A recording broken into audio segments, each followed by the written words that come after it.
अस्सलाम वालेकुम व्यूवर्स। आज हम पढ़ेंगे यूनिट 4 जो हमारे पास है इंट्रोडक्शन टू एनालिटिक ज्योमेट्री। अब सबसे पहले हम देखते हैं एनालिटिक ज्योमेट्री क्या होती है। Analytic geometry is also known as coordinate geometry और Cartesian geometry is the study of geometry by using coordinate system. यानी हम डिफरेंट थिंग्स को स्टडी करते हैं कार्टेशियन प्लेन के ऊपर, तो हमारे पास क्या होती है एनालिटिक ज्योमेट्री। अब सबसे पहले देखते हैं हमारे पास कार्टेशियन प्लेन या कोऑर्डिनेट सिस्टम होता क्या है। इसमें हमारे पास दो एक्सिस आपस में इंटरसेक्ट करती हैं और उनका जो पॉइंट ऑफ इंटरसेक्शन होता है उसको हम ओरिजिन कहते हैं। एक हमारे पास एक्स एक्सिस होती है और दूसरी हमारे पास वाई एक्सिस होती है, और इनके इंटरसेक्शन से यहाँ पे 4 पार्ट्स क्रिएट होते हैं जिनको हम क्वाड्रेंट्स कहते हैं, और उनको हम नेम देते हैं क्वाड्रेंट 1, 2, 3 और 4 का। क्वाड्रेंट 1 के अंदर हमारे पास x और y दोनों की वैल्यूज पॉजिटिव होती हैं। क्वाड्रेंट 2 के अंदर हमारे पास x की वैल्यूज नेगेटिव होती हैं, y की वैल्यूज पॉजिटिव होती हैं। थर्ड क्वाड्रेंट में हमारे पास x और y दोनों की वैल्यूज नेगेटिव होती हैं, जबकि फोर्थ क्वाड्रेंट में हमारे पास x की वैल्यूज पॉजिटिव और y की वैल्यूज नेगेटिव होती हैं। अब पॉइंट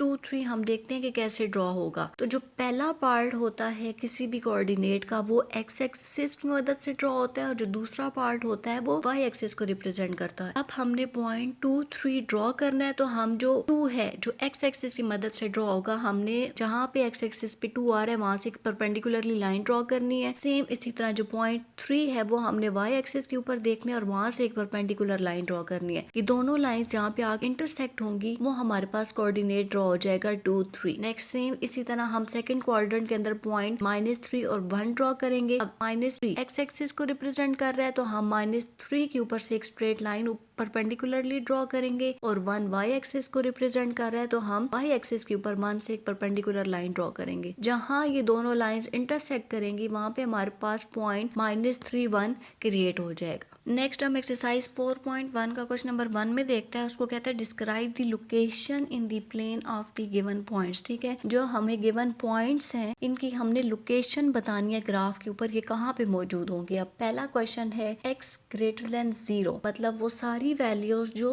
0 से बड़ी हैं, मतलब पॉजिटिव वैल्यूज को रिप्रेजेंट कर रही हैं x की, तो वो हमारे पास क्या होगा राइट हाफ प्लेन, मतलब वो वाला ग्राफ का सारा हिस्सा जिसमें x की positive values present. Next second question है x ग्रेटर देन 0 होगा और y लेस देन 0 होगा, मतलब x की वैल्यूज पॉजिटिव होंगी, y की वैल्यूज नेगेटिव होंगी। तो ये हमारे पास कहाँ पे होता है, ये हमारे पास fourth quadrant. Second question represent कर रहा है फोर्थ क्वाड्रेंट को। थर्ड में कहता है x इज इक्वल टू 0। अब देखिए हमारे पास x कहाँ पे 0 होता है, x हमारे पास 0 होता है पूरी y एक्सिस के ऊपर, तो हमारे पास पूरी y एक्सिस क्या रिप्रेजेंट करेगी, x is equal to 0। Next है हमारे पास y इज इक्वल टू 0। अब y इज इक्वल टू 0 कहाँ पे रिप्रेजेंट होता है, y is equal to represent होता है पूरी x एक्सिस पे, तो हमारा आंसर क्या होगा x एक्सिस। नेक्स्ट कहता है क्वेश्चन नंबर 5 में x greater than 0 and y greater than equal to 0। Question number 5 में कहता है x less than 0 and y greater than equal to 0। तो क्वेश्चन नंबर 5 में देखें हमारे पास वो वैल्यूज जो x के लिए नेगेटिव हैं और y के लिए पॉजिटिव हैं, तो हमारे पास ये रिप्रेजेंट कर रहा है सेकंड क्वाड्रेंट को। क्वेश्चन नंबर 6 में हमें कहता है x is equal to y। ठीक है, हमारे पास वो सारे पॉइंट्स आएंगे फर्स्ट और थर्ड क्वाड्रेंट में, क्योंकि फर्स्ट और थर्ड क्वाड्रेंट में ही हमारे पास x और y एक दूसरे की इक्वल आ सकते हैं, क्योंकि उन दोनों में साइन एक जैसे हैं। थर्ड और फोर्थ में नहीं आ सकते क्योंकि वहाँ साइन का फर्क आ जाएगा। तो हमारे पास वो सारे पॉइंट्स आएंगे फर्स्ट और थर्ड क्वाड्रेंट के जिनके एब्सिसास एंड ऑर्डिनेट, मतलब x वाली वैल्यूज और y वाली वैल्यूज आपस में एक जैसी होंगी।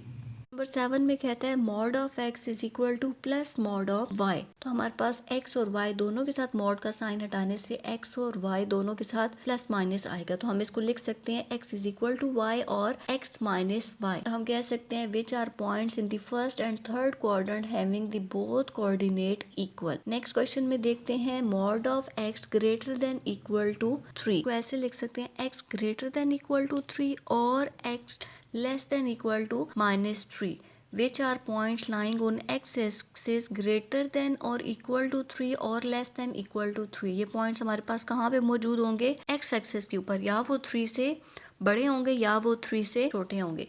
नेक्स्ट क्वेश्चन नंबर 9 में कहता है x greater than 2 and y is equal to 2। तो ये हमारे पास वो वाले पॉइंट्स होंगे जो फर्स्ट क्वाड्रेंट में होंगे, जिनका हमारे पास ऑर्डिनेट मतलब y की वैल्यूज 2 होंगी और जो x वाली वैल्यूज होंगी एब्सिसा वो 2 से बड़ी होंगी। तो वो सारे पॉइंट्स हमारे पास क्वेश्चन नंबर 9 को रिप्रेजेंट करेंगे। क्वेश्चन नंबर 10 में कहता है x and y have opposite sign. x and y have opposite sign, it's mean हमारे पास वो वाले पॉइंट्स जिनमें x और y के साइन ऑपोजिट्स होंगे, तो वो हमारे पास कहाँ पे होते हैं, सेकंड और फोर्थ क्वाड्रेंट में होते हैं। नेक्स्ट हम डिस्टेंस फार्मूला डिस्कस करते हैं। अब डिस्टेंस फार्मूला हम कब यूज़ करते हैं, जब हमने कोऑर्डिनेट सिस्टम के ऊपर दो पॉइंट्स के दरमियान फासला फाइंड करना होता है कि दो पॉइंट्स आपस में कितने दूर हैं, तो उसके लिए हम डिस्टेंस पॉइंट फाइंड करते हैं। मैं ए और बी दो पॉइंट्स लेती हूँ और उनके दरमियान मैंने डिस्टेंस फाइंड करना है, तो मैं फार्मूला यूज़ करूँगी d is equal to square root x2 minus x1 का whole square plus y2 minus y1 का होल स्क्वायर। x1 और y1 हमारे पास एक पॉइंट के कोऑर्डिनेट होंगे और x2 और y2 हमारे पास सेकंड पॉइंट के कोऑर्डिनेट होंगे। नेक्स्ट हम मिड पॉइंट का फार्मूला देखते हैं। Mid point is the middle point of the line segment, it is equidistance from both end point and it is centre point, it bisect the line segment. तो हमारे पास mid point plus x2 divided by 2 and y1 plus y2 divided by 2। It's mean हमने दोनों point के x coordinate को plus कर divide by 2 करना है, तो हमारे पास x कोऑर्डिनेट आ जाएगा मिड पॉइंट फार्मूले का, और सेम इसी तरह y वाले कोऑर्डिनेट के लिए हम दोनों पॉइंट के y कोऑर्डिनेट को प्लस करके डिवाइडेड बाय 2 करेंगे, तो हमारे पास मिड पॉइंट के लिए y वाली वैल्यू आ जाएगी। नेक्स्ट क्वेश्चन नंबर 2 में हमें कहता है find the distance between two given points and the mid point of the line segment. हमने जो गिवन पॉइंट है इस क्वेश्चन में उसका हमने डिस्टेंस भी फाइंड करना है और फिर उस डिस्टेंस का मिड पॉइंट भी फाइंड करना है। तो सबसे पहले हम जो गिवन पॉइंट हैं उनको लिखते हैं। अब डिस्टेंस फाइंड करने के लिए ये बात हमेशा याद रखनी है कि अगर हम ए बी फाइंड कर रहे हैं तो बी के कोऑर्डिनेट्स पहले लिखेंगे और ए के कोऑर्डिनेट बाद में लिखेंगे। इस तरह से स्क्वायर रूट -2 प्लस 3 का होल स्क्वायर प्लस -4 -1 का होल स्क्वायर, इसको सिंप्लीफाई करेंगे तो हमारे पास आंसर आएगा स्क्वायर रूट -5 का होल स्क्वायर प्लस -5 का होल स्क्वायर। और 25 के और होता है हमारे पास 5 का हम जानते हैं, तो हम इसको लिख सकते हैं 2 इंटू 25। तो 25 स्क्वायर रूट से बाहर आ सकता है क्योंकि हमारे पास परफेक्ट स्क्वायर है, तो हम लिख सकते हैं स्क्वायर रूट 5। तो हम लिख सकते हैं 5 इंटू स्क्वायर रूट 5। नेक्स्ट हम मिड पॉइंट फाइंड करते हैं। उसके लिए हम क्वेश्चन के गिवन पॉइंट्स के दोनों के x वाले पॉइंट को आपस में ऐड करके डिवाइडेड बाय 2 करेंगे और गिवन पॉइंट्स के y वाले कोऑर्डिनेट को प्लस करके डिवाइडेड बाय 2 करेंगे। तो हमारे पास mid point of A B is equal to 3 plus -2 divided by 2 and 1 plus -4 divided by 2। तो हम इनको सिंप्लीफाई करेंगे तो हमारे पास मिड पॉइंट आ जाएगा 1/2 एंड -3/2। आई होप ये वीडियो आपको पसंद आई होगी। नेक्स्ट वीडियो तक के लिए अल्लाह हाफिज।